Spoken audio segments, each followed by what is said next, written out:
Okay, let's get started.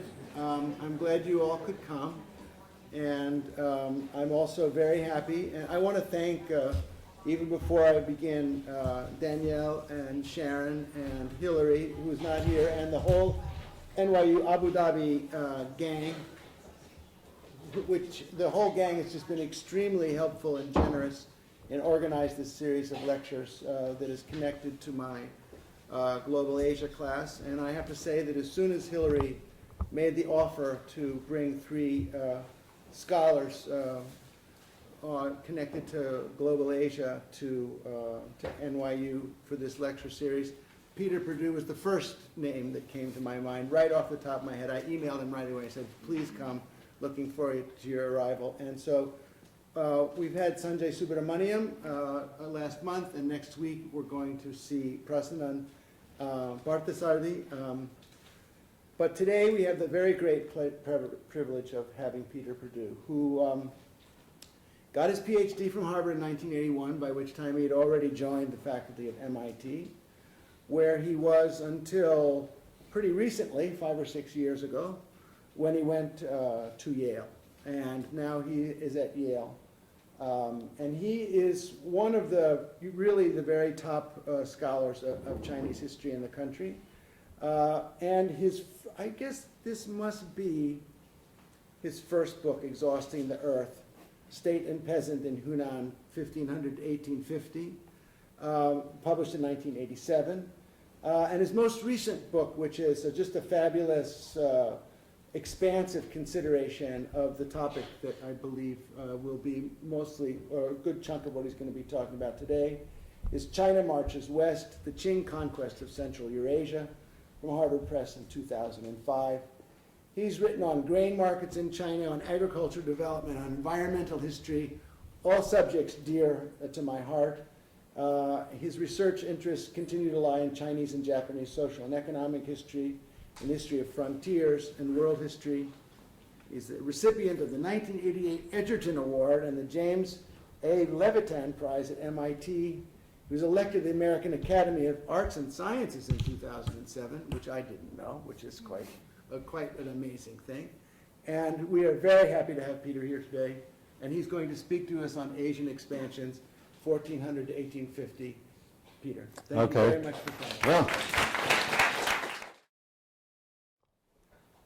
Well, so David invited me to talk about the expansion of empires as part of his global history course. And my own research has looked at the expansion of the Qing dynasty of China, mainly one of these empires. So I'm happy to be here. He told me the core of the course that he's teaching covers the period roughly 1500 to 1800. But I realized that in the schedule of the syllabus, now that I'm here, you're already into the 19th century. And I do want to make the case, as I will, that the better time to begin this story of Asian expansion is around 1400, the world as you see here. So I'll start around the early 15th century, have a few things at the end to say up to the mid-19th century. Of course, this is a sweeping overview where you can't give very much detail over this long time span, but there's something to be said sometimes for taking the long-term view. I'll talk about a few themes about the expansion of empires. First, to claim that imperial expansion was a truly global process. Many empires and people participated in this across Eurasia on a more or less equal level during this whole period from 1400 to 1800, even 1850. The standard story that you would still see in many textbooks of Western civilization and maybe in your high schools still really only talks about the expansion of Western European empires. And everybody knows about Columbus, and then you go from Columbus, generally the Spanish, Portuguese, to the Dutch, to the British, and mainly follow the story of the British Empire from there on. But in fact, that Western story is only one of many other imperial expansions towards the domination of the Eurasian continent in this period. China, Central Asia, India, Russia, the Ottomans, the Safavids in the Middle East all had comparable goals and sometimes equal success. And at least up till 1800, I claim they were more or less comparable in their economic development, territorial structures, administrative consolidation, and cultures of rule. So that's one point. Global process, more or less at a comparable level. Second, the motives for these imperial expansions were always mixed. Among them are lust for military victory, demands for resources of land and trade, belief in the civilizing mission of one religion or another, and sometimes just the acts of a megalomaniacal individual, like Cortes, the Spaniard, Hideyoshi in Japan, or Peter the Great of Russia. Individuals do make a big difference when it comes to imperial expansions. Some analysts of empires do try to distinguish empires and claim that different empires had different fundamental motivations. The most famous comment about the British Empire is that it was supposedly acquired in a fit of absence of mind, as if the British had no plan whatsoever. I think this has been demolished by many historians, and yet it still comes back, that this was the British imperial strategy. Then people will say the Spanish and the Ottomans mainly had religious convictions. Some were just mainly interested in trade, and some just wanted military conquest. But these are really stereotypes, and they oversimplify all of these imperial motivations, and I think they're not very helpful. The British had other ideas about the reasons and justification for imperial expansion, as expressed by Marlowe, the famous narrator of Joseph Conrad's novel, Heart of Darkness. They thought they were quite different from the ancient Roman Empire, for example, which was just out for plunder and a squeeze and nothing more. But then, as Marlowe goes on to say, the famous quote, "The conquest of the earth," which mostly means the taking it away from those who have a different complexion or slightly flatter noses than ourselves, is not a pretty thing when you look into it too much. What redeems it is the idea only, an idea at the back of it, not a sentimental pretense, but an idea, an unselfish belief in the idea, something you can set up and bow down before and offer a sacrifice to. If you know the story of Heart of Darkness, you know where that idea ends. Conrad was a supporter, a Polish writer, originally a supporter of the British Empire, and yet well aware of the dark side, let's say, of empire, but thought that the British Empire was based on an idea. Well, not only an idea. Let's just say people in the British Empire and others exploit other people. They dominate them for economic gain. Chinese historians have somewhat of a similar argument to say that empires of China were not fundamentally exploitative. They were just trying to range the world in a harmonious hierarchy. But I did look into this a little bit. For the Qing Empire, the Chinese emperors and their followers fought wars, trashed the environment, exterminated people, exploited territories, just like everybody else. Sad to say. We have to clear our minds of some of these preconceptions and start, I think, from the idea that the motives for imperial expansion are mixed and pretty much the same. And the ideologies where the rulers claim to be bringing freedom, civilization, peace to conquered peoples where they intervene aren't quite the same as the actual practice of imperial domination, which can involve extraction of revenue, deportation of peoples, forced labor, atrocities, and other more unsavory acts. One of my favorite quotations on this subject comes from the Roman historian Tacitus, who once commented on an episode of Roman imperial conquest. He said, "They create a devastation and call it peace." Sad to say, this happens all too often. So, when we talk about the history of empires, there is a dark side. These empires encompass very vast territories. They endured for a long time, and we do have to explain, despite all of their depredations, their sustainability, as it were. Why did they last so long? And I would argue that often the reason is diversity. They had multiple goals, they had different strategies, they built themselves on different multiple administrative structures that contained different religious and ethnic groups, and it was always a trick to keep all of these different groups in balance with each other. If they could do that, they could hold out for a long time. Once they lost that ability, they collapsed. In this field, the field of comparative empire studies is really quite a recent one. And as I said in the past, most people mainly focused on the British Empire with a little sideline in France. But empires were also seen as literally ancient history, as if the whole era of decolonization after World War II, when all the empires collapsed, the British included, the era of imperial conquest was over. So people thought. Interesting story for historians, but surely not very significant in current affairs. The modern political units of the world are nation states, after all. We actually have George W. Bush to thank for reinvigorating the comparative study of empires, I think, because especially after 9/11, 2001, his administration openly advocated a new imperial quest for the U.S., even said that the U.S. could create a new reality of world politics. And because of that, well, not only because of that, historians and others started to organize a whole series of conferences on empires comparatively to see, well, how much is the U.S. really an empire compared to all the others? Well, maybe today the imperial claims of the United States are a little more modest, or others might say just a little more hidden, but there are still pro-imperialist voices around, and I don't think the issue of empires and their relation to the modern world has really gone away.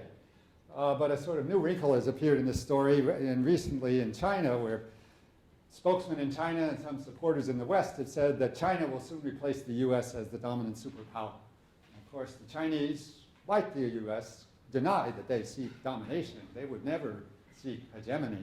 And yet, when you look at what they do, as opposed to what they say they do, some of their actions do have a little whiff of something a lot closer to imperial aims. They are challenging territorial claims of Japan and Southeast Asian nations. In the maritime region, they are looking for energy resources. In Africa, they are talking about strategic alliances to offset U.S. power. A while ago, an obscure American historian published a book called China Marches West, which was about the expansion of the Qing dynasty into Central Eurasia in the 17th and 18th centuries. This book cannot be officially published in translation in China because it is too sensitive, I am told. But recently, Professor Wang Jisi, Dean of the School of International Studies at Beijing University, has proposed a strategy for China which he calls Marching West, Xijin. He says, China needs a new strategic initiative directed towards Central Asia to counterbalance American efforts to dominate maritime East Asia. Maybe I should sue him for copyright violation. But he may not realize that he's actually repeated a long-term, long-standing strategic debate that went on in all Chinese empires about the balance of Chinese resources and whether they should be allocated to Central Eurasia, the land side, or to the maritime side. So nation states have not completely replaced empires. There are imperial legacies that still last. The specter of empire still haunts Asia in many ways. I won't give you a general theory of empire. I'll just try to give you a linked, interactive story of imperial expansion, where I think each of these successive empires learned from its predecessors and competed with others and traded influence with each other over this period of time. There's sort of two or maybe three basic formations of empire that I'll talk about. One, the nomadic formations that come out of Central Eurasia. Another, the Chinese bureaucratic formations, and to some extent the Middle Eastern bureaucratic empires, and the then more maritime empires of the Europeans that we can set alongside them. Empires have been a dominant form of political rule of much of the Earth's surface for thousands of years, and the historians here at NYU, Jane Burbank and Fred Cooper, have written a very useful survey of nearly all the world empires, and this is how they define them. Empires are large political units, they're expansionist, they have power extended over space, they maintain distinction and hierarchy, they presume that different peoples will be governed differently. And that's a good working definition for how to start. But I won't do what they tried to do in a large book, which is to cover all empires, almost all of them. I'll only start around 1400 with the rise of Timur, the Central Asian Turkic conqueror, and the creation of Ming China, which is around the time just before Portuguese expansion begins. And we'll talk about different other imperial expansions as they interacted with each other up until around 1800. So we'll begin with a place and an empire that many of you may not be familiar with, except for students in Abu Dhabi, who are quite close to this actually, the Timurid Empire of the early 15th century. Timur was born in Samarkand, which is here, now in Uzbekistan, in Central Asia, which was part of Genghis Khan's Mongol Empire, where there were Turco-Mongolian military elites ruling over mainly Persian city dwellers and farmers. He had tremendous military prowess. He certainly had the same ambition as Genghis Khan, and by 1370 he conquered most of this Transoxanian Central Asian region. But unlike Genghis Khan, he was a Muslim, and he claimed he was a warrior for Islam, the shadow of God, he said. He was also a padishah, which is the title of the Persian Empire. And so his next targets were outside of Central Asia, Mongolian Khans to the west, the so-called Golden Horde. He moved into Iran, he went into India. He had pretty much the same strategy each place. He would besiege cities, he would ruthlessly sack them, he would expel the population of the city, burn and loot it, separate out the skilled artisans and scholars, slaughter most of the rest of the people, unless they decided to surrender to him first. An offer you couldn't refuse, as it were, when a Mongol conqueror came after you. He is said to have left piles of skulls after every victory. He sacked Delhi in 1398, and then he went west against the Ottomans.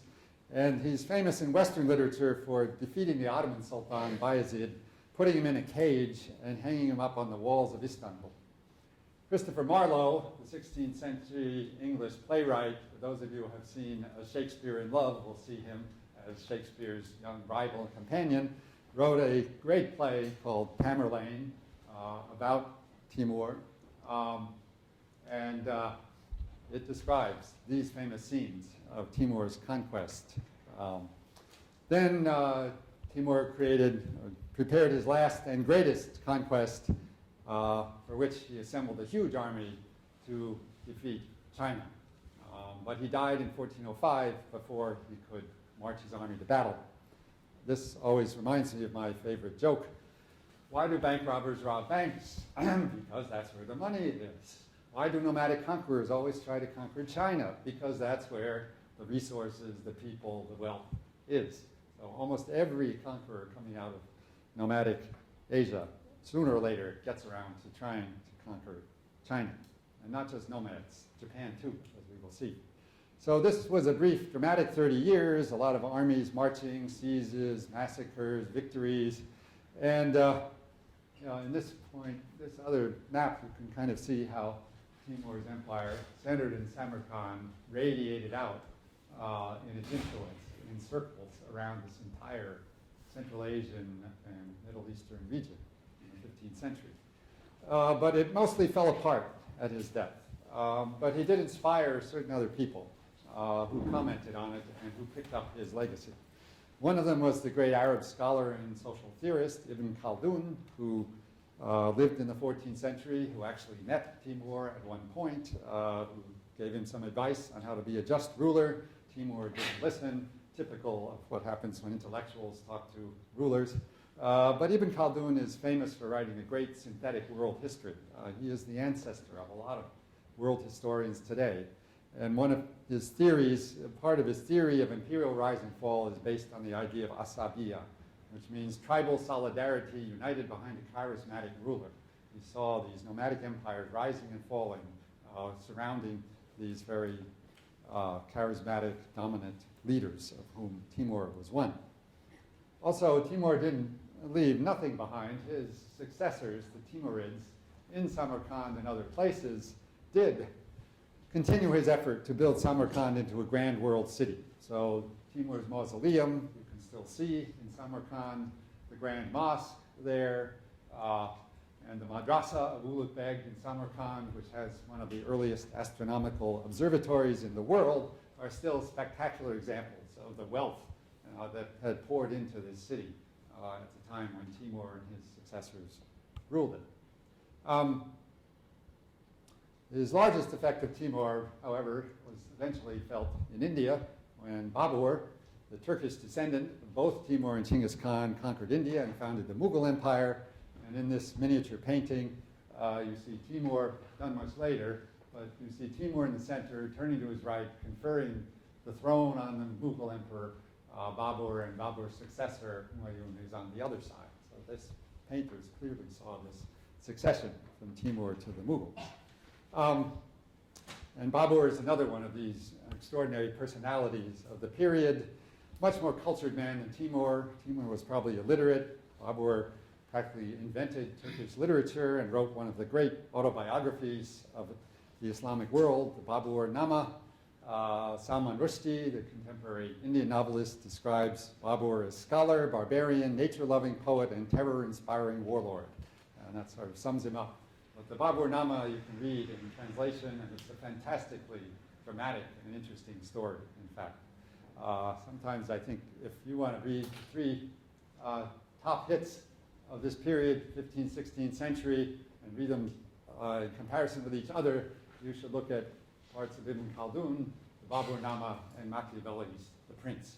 They're really all talking about autocratic, absolute power and dominant individuals and what produces them and whether or not that's a good thing.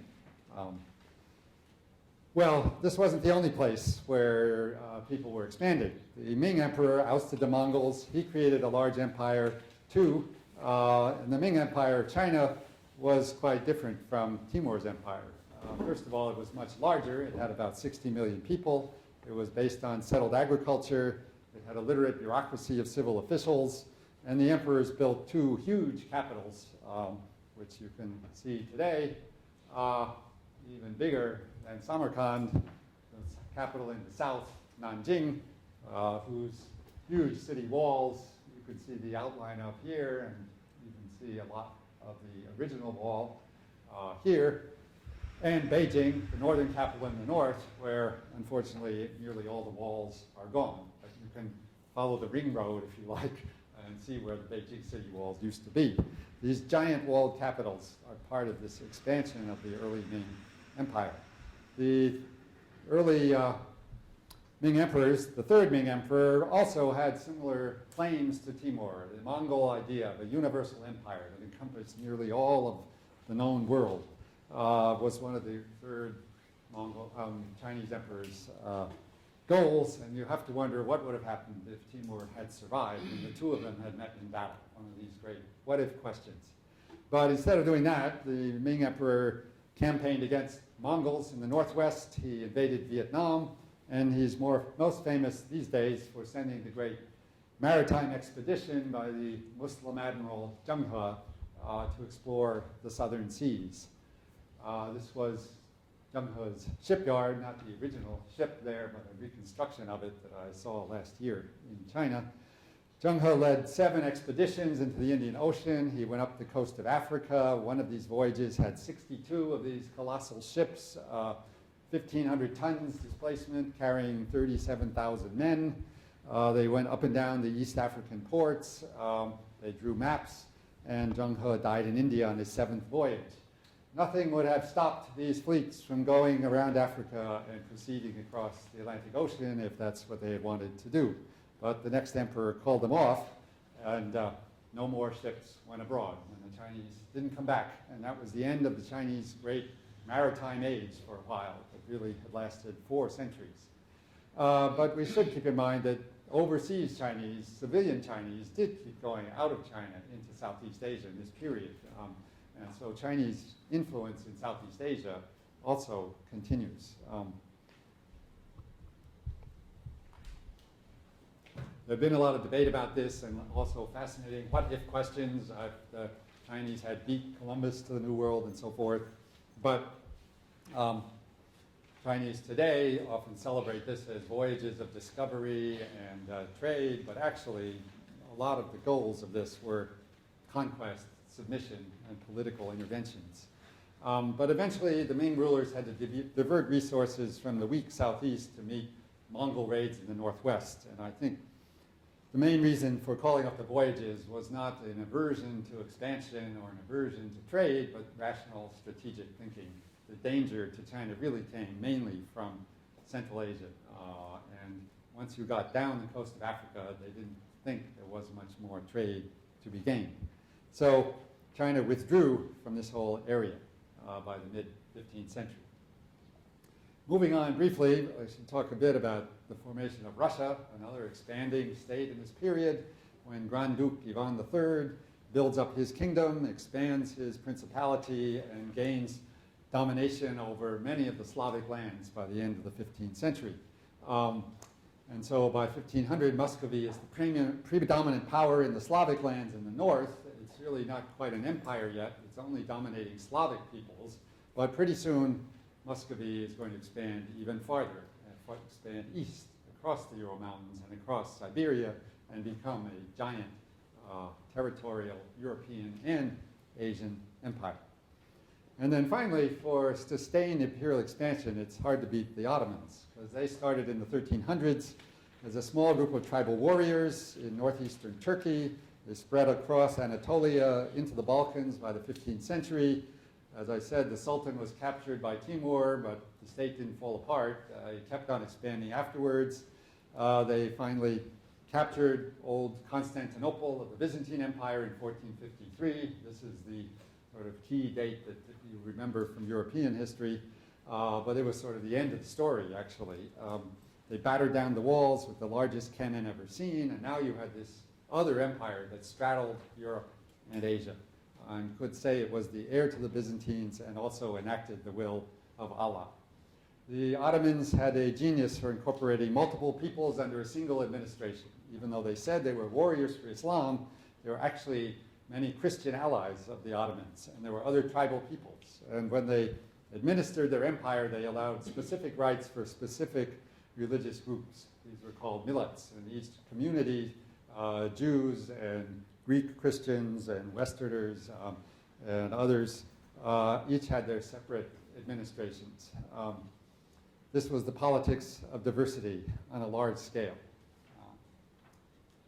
If we now finally turn to Western Europe, briefly, this is the period when the Venetians start to explore the Eastern Mediterranean as well, and they expand in a small degree, accumulating wealth, and it's brought back into St. Mark's Church in Venice, which one could describe as a great pirate's cave. The Venetians combined trade and force, and they put a lot of what they got, and a lot of it came from the East in St. Mark's Church. You can see it, you can see the mosaics. Beautiful place to see. It's kind of a small-scale equivalent of Timur's Samarkand, I think. It is an imperial church, in fact.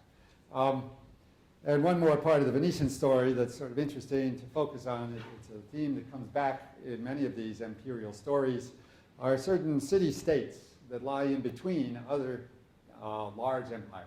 Venice is, in a way, one of them. It creates an empire of its own. And another interesting place a little farther down coast on the Adriatic Sea is Ragusa. I just was there a couple months ago. It is now known as Dubrovnik in the country of Croatia. It lies on the Adriatic Sea in between Venice, the Balkan empires, and the Ottoman Empire. And this is a marvelously interesting city-state which still preserves its medieval walls. It conducted trade in all directions with all kinds of different people, including the Arabs, the Ottomans, the Venetians, Europeans. It's a key kind of feature of many of these expanding empires that right on their borders, these very dynamic city-states with a certain degree of autonomy spring up. And Dubrovnik held up as an independent republic for a long time. We move farther west, we finally get to the Portuguese.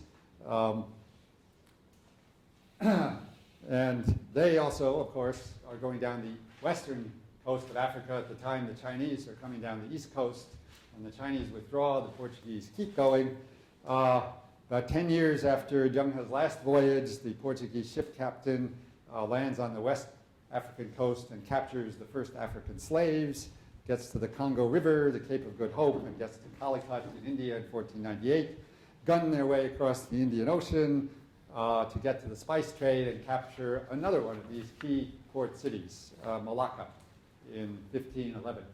And it's located on the end of the Malay Peninsula right here, a key, again, port city that's in between several different civilizations and empires.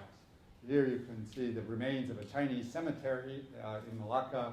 Here you can see a new mosque, for example. It's a mixed Islamic, Chinese, Malay, and now Portuguese culture.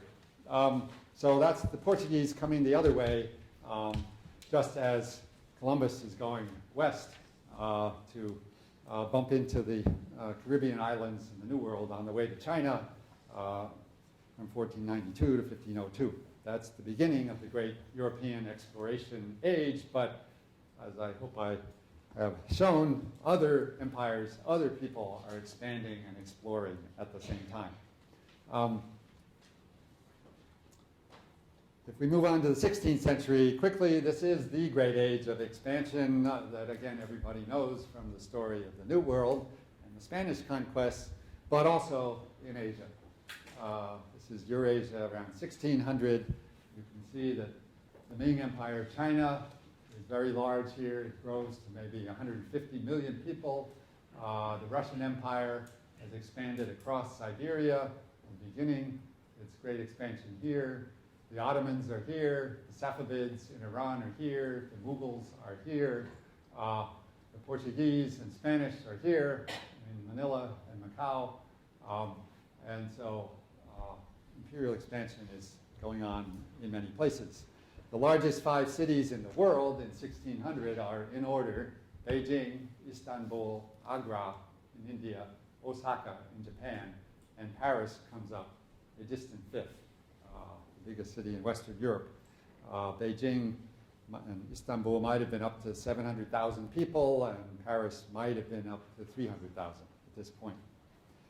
We often call this the age of gunpowder empires, because it's true. Gunpowder weaponry was an important feature of military conflict in this period. There are 3 gunpowder empires in the Middle East: the Mughals, the Ottomans, and the Safavids. And the main point to make about them at this point is that they depend, at least to a certain extent, on foreign trade as well as military conquest. The Safavids sell silk to Europe. The Ottomans expand into the Balkans. They also trade with Italians, Arabs, and Indian merchants. A new drug comes in called coffee, originally from Mocha in Yemen, and that becomes a source of wealth for the Ottomans. They develop large bureaucracies, taxation systems, but they also benefit from world trade. They are also among the first major Muslim powers to use gunpowder for military purposes, and population grows in all 3 of these Middle Eastern empires. Late Ming China, at the same time, is growing to be the richest and largest economy in the world. Commerce flourishes on the lower Yangtze Valley region in Ming China, which is right about there, where modern Shanghai is. You have many, many large cities in China in this region, a rising population of at least 150 million people, probably 25 to 30% of the entire world population. The Ming, this is when the Ming completes the Great Wall, when merchants move out from the lower Yangtze to other regions, bring new goods to popular markets, and we can even call this, many people do, China's early modern age. That is comparable to the European early modern age of commerce, commercial expansion, popular culture, and other things. When the Portuguese arrive on the coast in the mid-16th century, they come along with a group of other traders, illegal traders and smugglers, whom the Chinese call pirates. For a while, the Chinese had trouble telling the difference between the Portuguese and the pirates, but they do eventually decide that it's in their interest to open up another one of these port cities on the border of their empire to benefit from the trade that the Portuguese will offer them. And that city is Macau, which is, of course, now part of China, but lasted as a Portuguese treaty port and colony for more than 500 years. And just as Macau opened up to have regulated trade with the Portuguese in China, a great flow of silver begins to come out of the New World from the mines of Potosí in Bolivia and later Mexico. It goes through the Spanish galleons across the Pacific to Manila. In Manila, there are plenty of overseas Chinese settled there who are happy to take the trade, the silver, into China through Macau and other places. And so now this great silver flow is coming out of the New World and going in both directions, from Latin America, across the Atlantic to Europe, and across the Pacific to China. There's a great shift in the whole tax system of China at this time, from copper payments to silver payments, one of the great tax reforms in world history, one that actually worked over a long period of time. Taxes are very hard to change, as you probably know, and this is a very significant change, if not quite obvious, to shift over the whole basis, really, of your government system to silver payments rather than payments in kind or in copper. The coastal trade also brought from the New World things besides silver. It brought new crops, New World crops, which included maize, what we call corn, sweet potato, chili peppers. These are things, including tobacco, that you can grow on more eroded hillsides instead of river valleys, so more people can settle mountainous areas, and it changed the Chinese diet as well. Some of you might know or you might enjoy spicy Chinese food from places like Hunan or Sichuan. This particular dish is a favorite of mine, Kung Bao Ji Ding. It has in it chicken, chili peppers, and peanuts or cashews, and of those three ingredients, two of them come from the New World. It's a product of the 16th century, peanuts, cashews, or chili peppers. It's not ancient Chinese cuisine. So China is connected to the rest of the world, both through silver and through food, as it were, in the 16th century. In this period, Japan is also reunifying and also starting to expand. And the samurai warrior Hideyoshi has great ambitions to conquer not only Korea, which he invades twice in 1592 and 98, but eventually China and maybe even India. That's what he said. He wanted to be known, that is, he wanted to dominate the big countries of Asia, both Japan, China, and India. This brought disaster on everybody, as it would later, 300 years later in 1895. He conquered Seoul. He thought he would get an easy march to Beijing, but the Ming dynasty intervened and drove his armies back. But in Korea, they will give most of the credit to Admiral Yi Sun-sin. Admiral Yi created the first turtle-clad boats, the first armored ships in naval warfare, and decimated the Japanese Navy, and Korean guerrillas harassed the occupying troops. So from the Korean point of view, the Chinese were helpful. They appreciated that, but it was this military innovation by Admiral Yi that really drove the Japanese Navy out. Russia also becomes an empire in this period, expanding eastward and southward. They defeat the Khan of Siberia. They expand rapidly across Siberia, and what they are looking for mainly is furs. They're in the fur trade all across Siberia. They get to the Pacific by 1640. Most of this time, they only encounter small tribal peoples who can't offer much resistance, and they collect these furs as, quote, tribute. That means they force people to give them furs. The tribal fur trappers, they deliver them to these fortified garrison posts that are spread out across the vast forests of Siberia. And curiously, if you think about it, there's a kind of curious resemblance between these Russian fortresses that are scattered with small links across this vast sea of trees in Siberia, and the Portuguese Empire, which again is a small series of posts of ports scattered across the seas from Africa to India to China. In a way, both Russia and Portuguese empires in this period are trading empires with military forces concentrated in a few nodes and channeling the resources of trade back to their home capitals. They're not trying to administer a very large territory. So this is a quick sketch up to about 1600 of kind of two ways of imperial expansion. One is this sort of limited territorial goal with trading posts or fortresses or a trade network, the Portuguese and Russian model. The other is the large territory, big bureaucracy, agrarian taxation system with very diverse peoples under your rule, also relying on global trade, which is more like the Ottomans, Mughals, Safavids, and the Ming. But everywhere, global silver flows are linking these regions together. Global trade is rising along with agriculture and giving resources for state builders and merchants. The 17th century, however, is a more disruptive period of upheaval and crisis. And many historians talk about the general 17th century crisis that hit many states across the entire Eurasian continent in this period. You had the English Civil War, you had the 30 Years' War in Germany, you had the Russian time of troubles, you had the Ming Qing transition, you had soldier revolts in the Ottoman Empire. Why, we still debate this, were there so many upheavals, crises, collapses of many of these imperial formations just in the 17th century?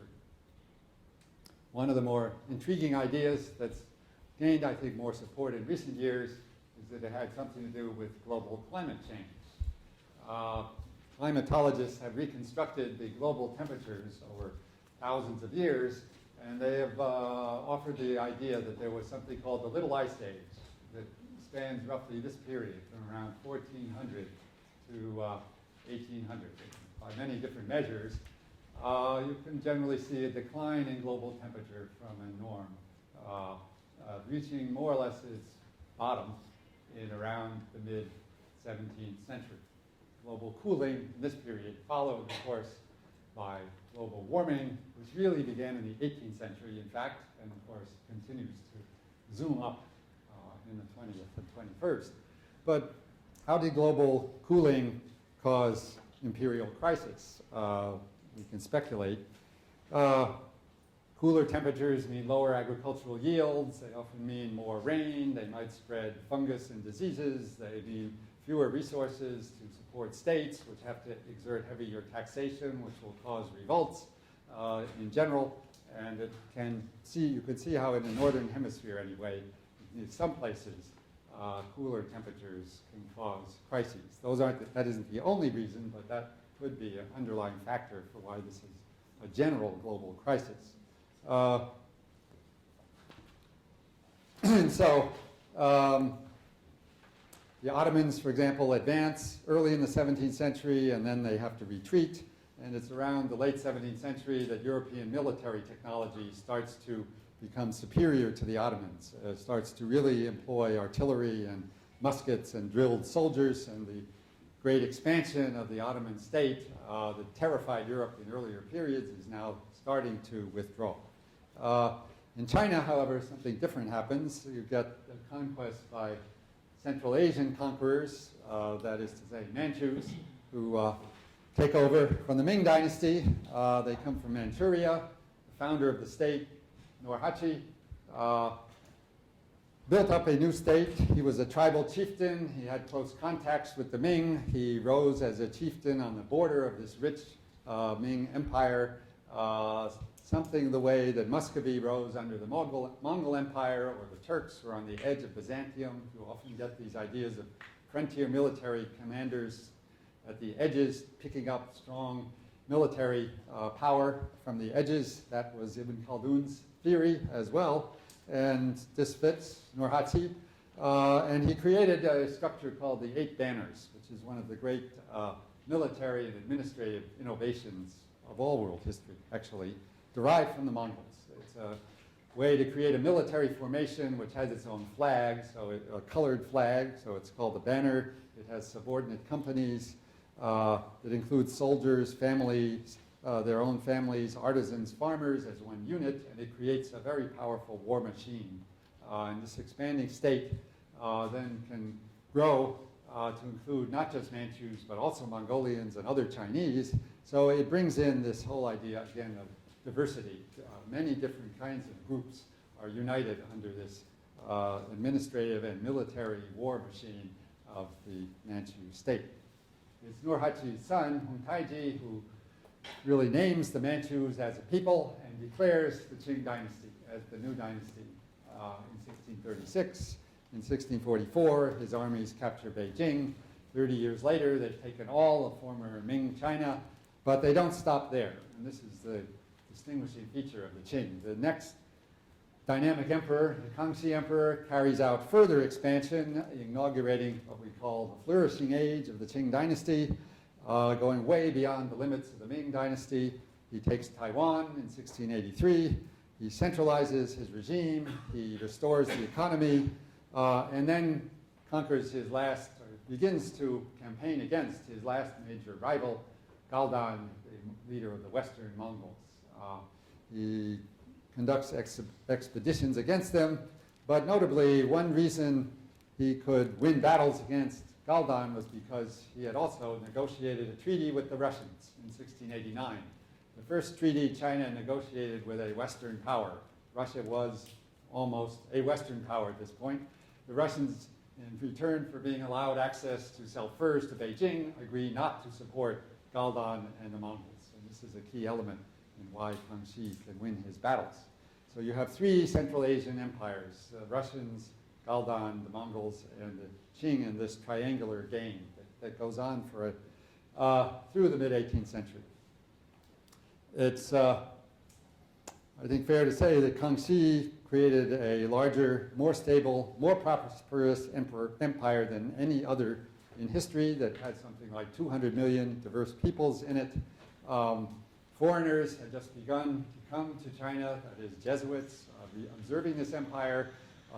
They were awestruck with Kangxi. They thought even that China could be a model for reforming some of the more backward European states like France. There's a Russian story here. I'll tell very briefly about expansion again in the 17th century under the Romanovs, and particularly under the rule of Peter the Great. Peter is one of these extraordinary personalities in this whole imperial story who single-mindedly dedicated himself to the reform of Russia by dragging it into the Western world, by creating a war machine to expand against the Ottomans in the south, against the Swedes in the north. He studied Western technology, military technology, naval technology, eventually defeated the Swedes and took for himself the Latin title of Imperator. So he was going to show that he was an emperor on the European, Western European model equal to the others. He did this at murderous cost. He created his new city, St. Petersburg, at the mouth of the Neva on the Baltic Sea, to open a window to Europe, as he said. One historian said, it would be difficult to find in military history a massacre which accounted for more men than St. Petersburg, the building of it. He forced people to dig and nobles to build houses in the middle of cold swamps, planned all the streets, and at huge cost, St. Petersburg became one of the most beautiful cities in the world about 50 years later. When you think about port cities, we have to include St. Petersburg in this list. It was on the border of Russia and Europe. It was dedicated to trade, but it was a very different kind of city from Macau or Malacca or these other commercial cities. It was an imperial city. The Peter planned as his capital, planned it deliberately to put it on the border so that the state could monopolize as much of the commerce that ran through it as he could. So geographic location is everything. Just because you're on the border does not make you a free city, is one lesson. And this is, Peter's reign brings up a lot of the, I think, critical issues about developing economies and states today. If you pursue military power and modern technology, it comes at literally murderous costs, often. Wealth and power for the state come first, the people benefit later. But Russia did become a major modernizing empire under Peter and continued in this direction. Quickly moving to the 18th century, this is a period when all the major empires of Asia are interacting with each other even more closely and filling in more sparsely populated spaces on the frontiers. There are wars between contending empires on a global scale. The result of it at the end is that Mongols and the Mughals are eliminated and new empires take over. The Qing takes over Mongolia and Xinjiang. Russia continues its expansion. The British start to move into India. The global population booms. There might be 900 million people in the world at this time. Asia is about 2/3 of this total. The Little Ice Age is over. Warming temperatures make agricultural production higher. We can see, however, just as things are warming up, environmental stress also starts to become apparent as these settled populations in these expanding empires move up to the limits of agrarian frontiers. There's settled farmers tearing down trees, slaughtering wild animals, and exterminating or dominating over forest and pastoral peoples. There are definitely losers in this process of expansion into the frontiers. This is China's peak period of prosperity and expansion. The Qing Empire is enormous at this point, rules is now modern Xinjiang, independent Mongolia, Tibet to some extent, and peasant settlers move out into the new frontiers. It is the end of the Dzungar Mongols and their state. Population growth in China is unprecedented. It goes up to about 300 million people by 1800, so China is the largest in population in the world, and yet it is reasonably prosperous. We can look at life expectancies and other measures of the standard of living in China and find that it is certainly comparable to Europe. The Industrial Revolution has not yet happened in Europe. Around 1800, almost everywhere is still agrarian, and China's agrarian economy is still flourishing. Beijing is probably still the biggest city in the world. There are many other commercial centers, and the emperors who are Manchus are trying to govern this huge Han Chinese majority while also legitimating themselves and keeping themselves in power.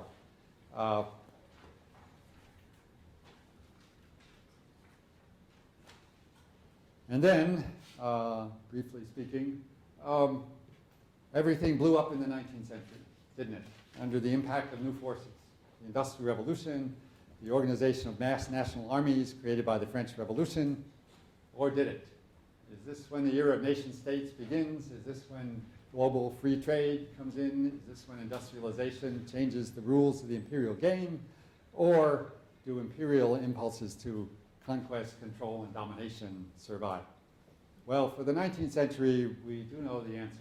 Maybe not yet for the 20th. This was to indicate Russian expansion onto and down the western coast of the US, where you can still visit Fort Ross. Ross is Fort Rosia, just north of San Francisco. You can see the crosses on the top of the old Russian fort. Well, to sum up, the expanded global trade in the 19th century did not eliminate empire. It supported bigger and fewer empires.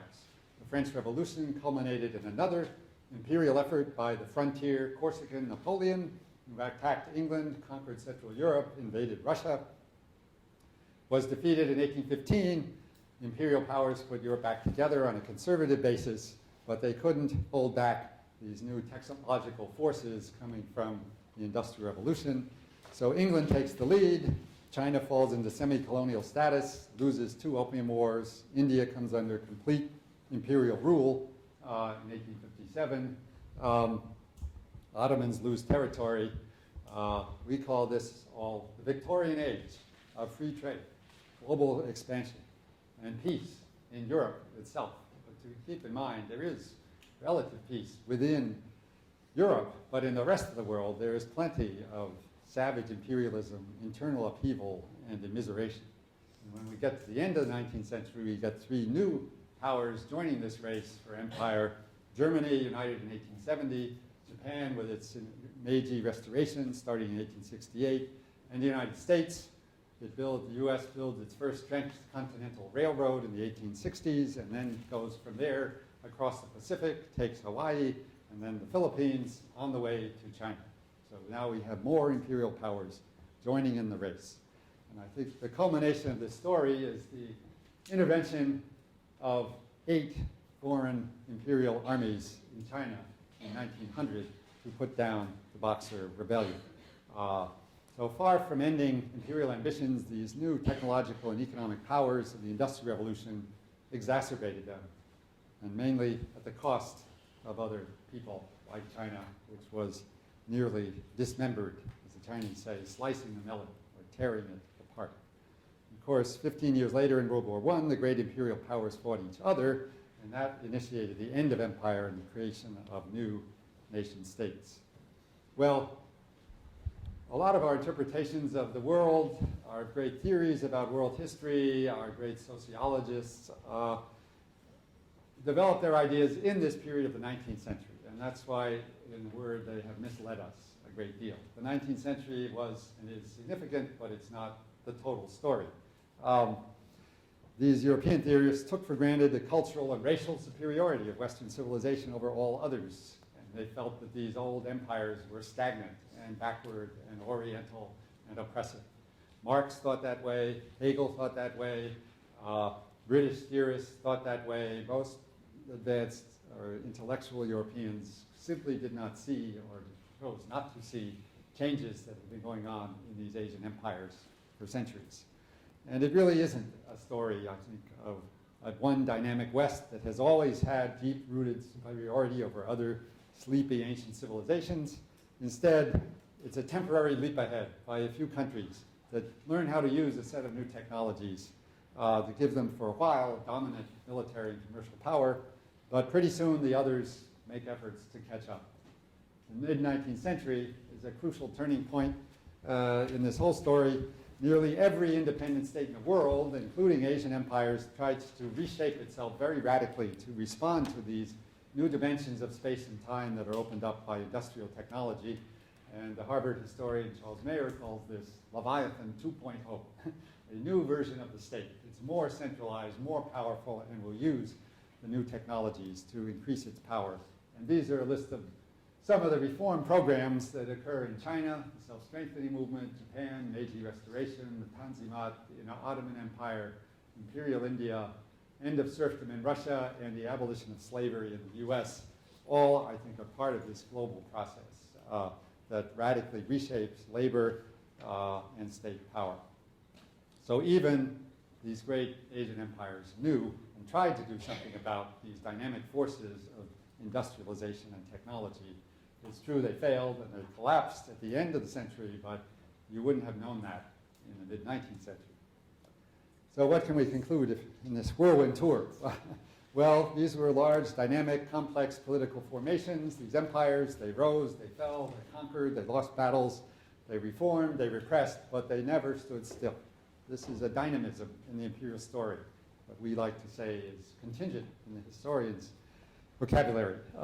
Very hard to fit these stories into a nice predictive theory, no matter whether it's Ibn Khaldun or Lenin or the mantra that the world is flat. To hear these days, it just doesn't fit very well with the complexity of world affairs. And the only way I know how to understand this process is to just tell you the story, big and small, so you get a sense at least of how interactive and complex it is. But maybe this whole story is over. Maybe there aren't any empires anymore, or maybe there are. Maybe there are two formations in the world today that have actually inherited much of the territory of their former empires. I wonder what those would be. The US and China often come to mind. Or maybe globalization makes the US and China very different from previous empires. But people do note suspicious points of resemblance sometimes. And the same is true for China as for the US. But whether you want to argue for sameness or difference, I think the same questions apply that apply to this period. Will these states expand their influence? Will they compete with each other? Will they cooperate? How will they get the natural resources that they need? How will they justify the fact that their elites have so much more wealth than the vast majority of people in their own country and the rest of the world? And who will organize to resist them? So these basic imperial questions never die, but they morph into other forms. And that's why history is often interesting to tell. Thank you.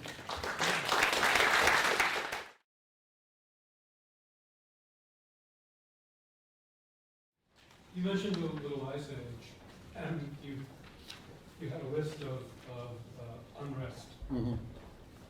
How do you connect those kinds of unrest? I mean, the 30 Years' War seems to be a religious thing, not starvation, something like that. Yep. So how would you connect these? Well, there are various different ideas. There are some extravagant claims. André Gunter Frank comes to mind. We think that they are sort of all connected in one united world system that always has everything neatly tied together, and I think that goes too far.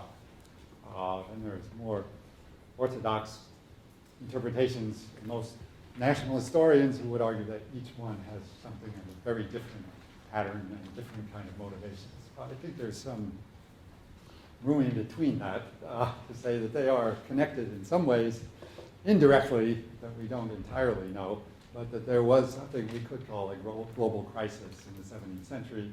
Part of this crisis is about formation of states, imperial states and other states. There are limits on the resources of these states. They've overstretched themselves, if you like. They've tried to, many of them, take on too much in relation to the resources they have, and the resources they have been diminished, partly by global cooling, partly by declining silver supplies, partly by domestic resistance, by peasant revolts, and other things. So I guess I would say there are ways to look at connections between these without having to say that everything that happens is all part of the same system. Anyway. Yes. You talked about how a lot of the empires were comparable. Which two do you think are the most comparable or the most similar? Uh-huh. Well, that's a tough question to answer, and it's usually most people who try to do this comparative exercise only pick two to keep things simple. And they usually pick one European empire and say they pick China. And often people pick France and China. That's been a popular subject. How are France and China comparable? Well, France had a bureaucracy. It had a king like King Louis XIV, who actually ruled about the same time as the Qing Emperor. It was a powerful state. It had an agrarian system that supported it. Even some aspects of the religious and intellectual culture of France, the Enlightenment, were somewhat similar to China. So it's not too surprising when the French Jesuits got to Kangxi's China, they saw things that were familiar to them, and even better than in China. They thought Kangxi might be a model emperor in their terms. So there is something to that comparison, to say China and France have something in common to connect. But that reveals certain things, but not others. I mean, France is a lot smaller than, of course, China, with a smaller population. It's only one of several European states, and China is a giant empire, so there's some problems with that too. I would just say each comparison you pick, reveals some things and then has its limitations as well. Another common strategy is to look at the three Middle Eastern empires, the Ottomans, Safavids, and Mughals, so-called gunpowder empires, all so-called Islamic empires, all located in the Middle East, all contending with each other, all in some way descended from nomadic conquerors. This is very popular. There are books about all three. It's convenient to teach all three together if you're a Middle Eastern historian. Well, it does tell you some things and misses some other things, overlooks some differences. I'm sure David could tell you the Mughals are not identical to the Ottomans. For one thing, they rule a very large non-Muslim population. So that's a comparison that also has some value, but also has its limits. I guess to me the most interesting one, was personally I would like to explore more, is China and Russia. Russia often gets left out of this story, but I think they actually have some interesting things in common too, ought to be explored. You mentioned at the end of the 19th century you have kind of another rush toward China with America moving across the Pacific and the European powers coming in during the Boxer Rebellion. Mm-hmm. Is that a sort of repeat of Columbus trying to search for the Orient? I mean, is this how do you understand the similarities and differences between kind of these two periods of Western powers trying to get to China? Yeah, that's very interesting, because I think there's a big flip, or we often call a great divergence in many ways, between the situation of China in the late 19th century and the situation of China in, say, the 16th, when Columbus set out for it, or even the 18th, when the French admired it.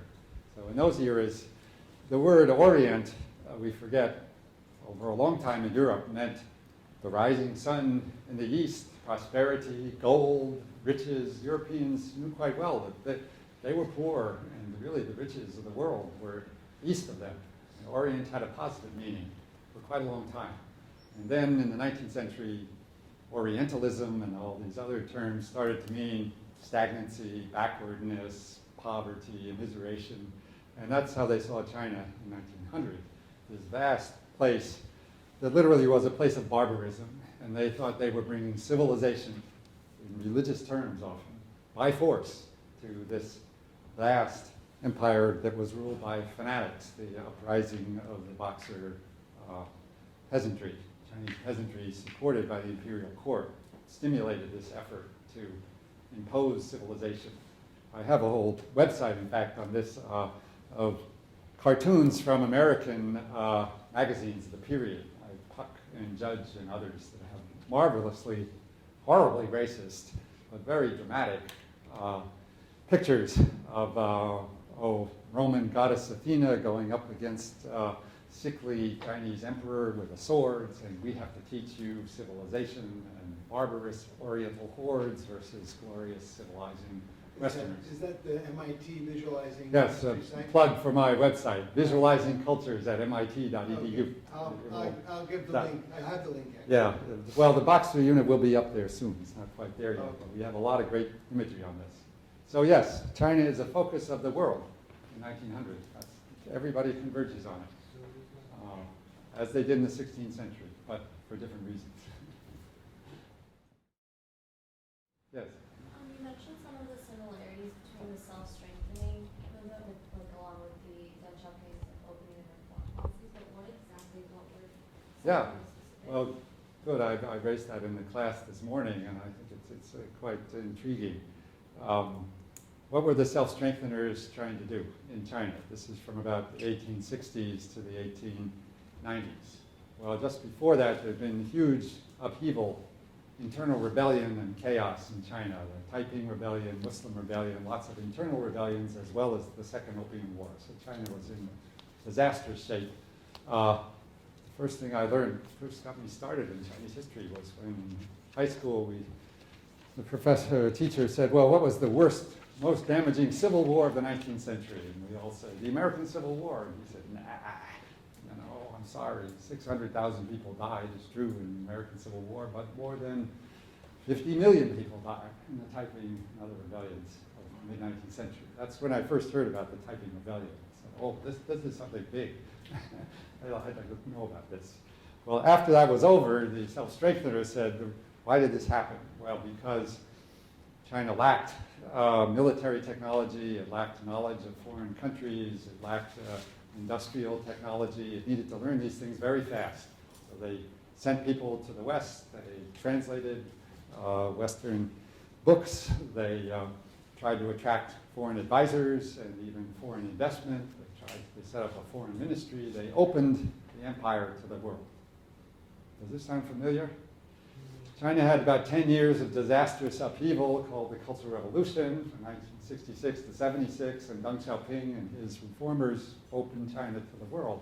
And that meant sending lots of Chinese abroad, translating Western literature, introducing new technology, and with a big difference, however, inducing a huge amount of foreign investment in China, for which Chinese laborers, in the largest mass migration in world history, in fact, 100 million Chinese peasants, many of them women, moved from interior of China to the coast to become the workers in this great industrial workshop of coastal China.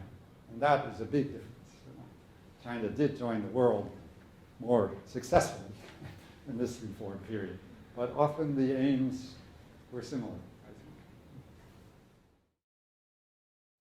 China opened the empire almost at the same time as Japan did. Yes. Why Japan succeeded, but China did not? Yes, very good question, very good question. And I would point out, yes, self-strengtheners in China knew the Meiji model of Japan. They knew what Japan was trying to do. They were in fact trying to do very much the same things at the same time. Remember, Japan kept its emperor, just like China kept its emperor. They had reforming elites. They both built military machines. They both translated Western books. When Japan and China met in 1895 in the Sino-Japanese War over Korea, Japan won, of course, and that victory astonished everybody. And now people would often say that was not an inevitable victory. In fact, Japan and China were rather close at that point. These were parallel developments that were rather close to each other. So, one problem for China was, I think, essentially that China was not a nation. One thing I always note is that China had two major navies, a northern fleet, a southern fleet.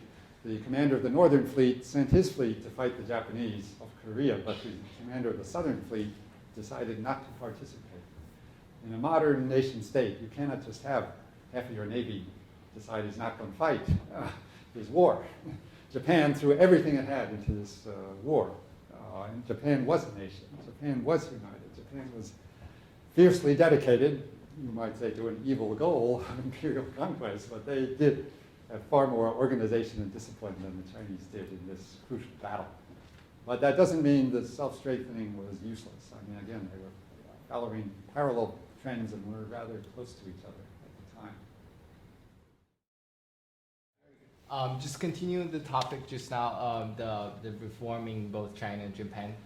Is there anything to do with also the political change within both countries? Because based on my personal impression, like during that time, Japan's political reform was pretty successful, but China still remained as the emperor being the top and dictating the whole. Well, yeah, if you know about the Japanese story, it's called the Meiji Restoration because, at least in theory, the emperor is restored to power.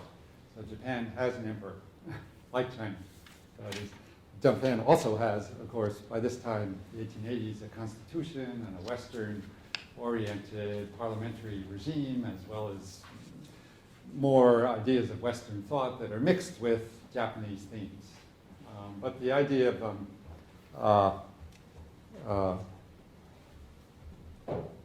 Fuguo Changbing, that is, or Fukoku Kyohei, it's the same slogan in both places, rich country, strong army, and the idea of Xiwen Wei Ti, Zhongwen Wei Yong, that is, Xiwen Wei Yong, Zhongwen Wei Ti, that the basis of the basic fundamental moral foundations of the society will be Chinese or Japanese, and the useful parts will be Western technology, again, are very similar in the two. But you're right, the Japanese political structure transformed very dramatically. Japan did create a modern nation state out of the Meiji Restoration, and China did not.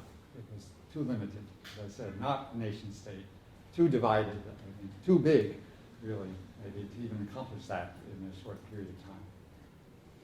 Might be an example of a small size being an advantage, actually. Small can be good. Yeah. Well, it was Fukuzawa Yukichi, who was the great Japanese modernizer, who told Japan it had to get out of Asia. Said, well, Japan is like a dog and China is like an elephant. If you give a dog a command, he jumps to it and he moves fast. If you give China an elephant a command, he listens, he's intelligent, but he's slow moving, and he won't quite get moving as quickly, but when the elephant starts to move, you know, watch out. Bravo. Okay, thanks.